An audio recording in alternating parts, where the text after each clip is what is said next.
পরিবারে 7 জন মানুষ, বাবা মা 3 ভাই, আমরা 2 বোন। তা এইরকমভাবে আমাদের সংসার খুব সুন্দর আনন্দে ছিল। বাবা ভীষণ গম্ভীর ছিলেন, বাবা বেশি কথা বলতেন না। বাবা আসার আগে যা কথা বলার আমরা বলে নিতাম, হাসি ঠাট্টা গল্প, কার কি লাগবে লিস্ট করে মায়ের হাতে পাঠিয়ে দিতাম।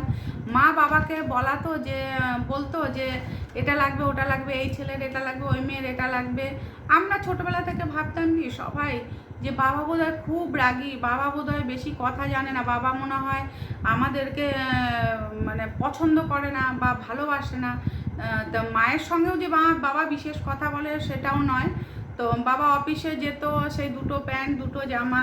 আসলে আমাদের 7 জন মানুষের সংসার টানতে যে বাবার তখন প্রচুর কষ্ট হতো, 5 জন ভাই বোনের পড়াশোনা করানো, সেটা তখন বুঝতাম না। কিন্তু যখন আস্তে আস্তে একটু বড় হলাম, আস্তে আস্তে দিদিরাও পড়াশোনা শিখে যখন অনেক বড় হলো, ভাইরা বড় হলো, দাদারা বড় হলো, তখন দাদারা চাকরি বাকরি পেলো, তখন দাদারা বাইরে সেটেল হয়ে গেল এবং তাদের বিয়ে থাওয়া দেওয়া হলো, সবাই সবার মতো বিয়ে হয়ে গেল, দিদিরও বিয়ে হয়ে গেল। এবার রইলাম আমি ছোট একা। তখন যত আবদার যত কিছু সব কিছু আমার মেটাতো বাবা, কিন্তু কথা বেশি বলতো না যেরকম আগে ছিল। আস্তে আস্তে বাবা রিটায়ার হলেন, রিটায়ার হওয়ার পরে বাবা অনেকটা সময় ঘরে থাকতেন, কিন্তু সেরকম কথা বলতেন না, টিভি দেখতেন। এবার এক এক সময় হয়তো আমি টিভি দেখতাম বা কিছু করতাম, তখন বাবা এসে পাশে বসতেন, তখন একটু একটু সাহস হতো যে বাবার সঙ্গে তাহলে কথা বলা যাবে, বাবা তাহলে আমাকেও ভালোবাসে, আমার সঙ্গে কথা বলতে চায়।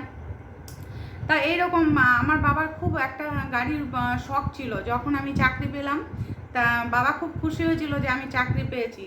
তা বাবার গাড়ির শখ দেখে আমি একদিনকে একটা গাড়ি নিয়ে এসে বাবাকে বলেছিলাম, বাবা চলো বাইরে গিয়ে দেখবে তোমার জন্য আমি কি এনেছি।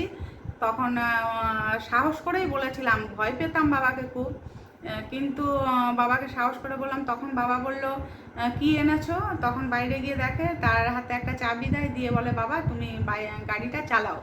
তখন বাবা বলল যে তুমি কেন এত পয়সা নষ্ট করতে গেছো? এত পয়সা নষ্ট করা ঠিক হয়নি। আমি যখন চাকরি করেছি তখন দেখেছো 2টো প্যান্ট 2টো শার্ট ছাড়া আমি কখনো বাবা, তখন তো সময় অন্যরকম ছিল, এখন অন্যরকম। আর এখন তো তুমি এত কষ্ট করেছো সেটা তো আমি এখন বুঝতে পারি, ছোট ছিলাম তখন বুঝিনি। তাই গাড়ির তোমার শখ ছিল, তাই আমাদের কারোর জন্য তুমি একটা গাড়ি কিনে কোনোদিনও চড়নি, যা হেঁটে হেঁটে যাওয়া আসা করেছো, অফিসে গেছো, কত বাসে ট্রেনে কত ধকল করেছো তুমি, কিন্তু আমরা কখনো বুঝতে পারিনি তোমার এই কষ্টের মধ্যে যে কতটা কষ্ট ছিল। তোমাদের সেটা রাগ ছিল না। তুমি আজকে গাড়ির চাবিটা পেয়ে বাবার চোখের দিয়ে যে জল পড়ছে সেটা আমি বুঝতে পেরেছি। তখন বাবা গাড়িটা স্টার্ট দিল, আমাকে বলল তুমি পেছনে বসো। তখন বাবার গাড়ির পেছনে আমি বসলাম, বসে তো বাবা গাড়ি চালালো, তারপর বাড়ি আসলাম, আনন্দ করে খেলাম। তারপরে ভাই বোনেরা বা দাদারা যখন আসতো, সব ভাই বোনরা একসঙ্গে হতাম, তখন বাবাও খুব মজা করতো আমাদের সঙ্গে, হাসি ঠাট্টা করতো। আর আমরা দেখে ভাবতাম বাবাও মজা করতে পারে। আমরা কোথাও ঘুরতে গেলে বাবাকে যদি না বলতাম ভয়ে, তখন বাবা বলতো তোমরা একা গেলে, আমাকে নিয়ে গেলে না। তখন ভাবতাম যে সত্যি তো, আমরা তো বাবাকে কোনোদিনও এই আনন্দগুলো দিইনি, বাবা তো এই আনন্দগুলো কোনোদিনও পায়নি। বাবা যে তখন শুধুমাত্র অর্থের জন্য বা আমাদের সব কিছু টাইমে দিতে পারেন না, বা দিলেও খুব সামান্য কিছু দিয়েছেন, সেই জন্য বাবার যে মনের দুঃখ বা কষ্টে বাবা বেশি কথা বলতেন না, সেটা তো তখন বুঝতে পারিনি, এখন বুঝতে পারি। তাই সবাই সবসময় বাবা মাকে ভালোবাসবে এবং বাবা মার কষ্টটা সবাই অনুভব করবে, তাহলে দেখবে ভবিষ্যতে বাবা মাকে যখন তোমরা ভালোবাসবে, বাবা মাও সেই আনন্দটা উপভোগ করতে পারবে এবং সেই কষ্টের দিনগুলোও ভুলে যাবে। তাই আমাদের সকলের উচিত বাবা মা যখন দুঃখ করেছে, কষ্ট করেছে, সেই দিনগুলো ভুলিয়ে দেওয়া, আর ভুলিয়ে রাখার দিনগুলো আমাদেরকেই মনে করিয়ে দেওয়া, তাই না?